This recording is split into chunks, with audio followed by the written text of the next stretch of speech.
File পাঠায়। তো এই যে বাংলাদেশে এখন স্যার দেখবেন 3 দিনের একটা ট্রেনিং দেয়, যে আমাদের বিদেশের প্রবাসীদেরকে বলেন 3 দিনে কি মানে ইঞ্জিনিয়ার হয়ে যাবে। এই 3 দিনের ট্রেনিং নিয়ে আবার 8,000 টাকা নেয় না 6,000 টাকা নেয় এবং এখানে একটা ব্যবসা করে। রেমিটেন্সে আমার সবচেয়ে খারাপ লাগলো আপনার মানে ওই যে সিঙ্গাপুরে এসালাম যে বড় শপিং মলটা কিনেছে, ওইখানে সামনে বড় মাঠটা, ওইখানে প্রচুর বাঙালি কমিউনিটির লোকজন আসে। তো আপনি কি পরিমাণ আমাদের মানে আইরনি আপনি ভাবেন, সিঙ্গাপুরে মানুষ কি পরিমাণ কষ্ট করে প্রবাসীরা দেশে টাকা পাঠায়।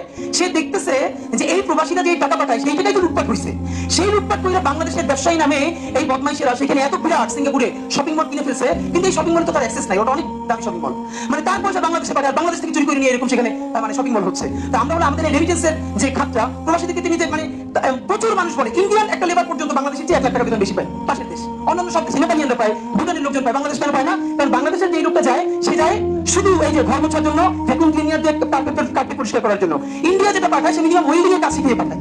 এগুলো কি বল, আমরা মিনিমাম 6 মাসে যদি একটা ট্রেনিং করতে পারি যে কারণে ওয়েল্ডিং এর কাজটা শিখিয়ে দেওয়া। বিদেশে টাইলসের কাজের প্রচুর দাম।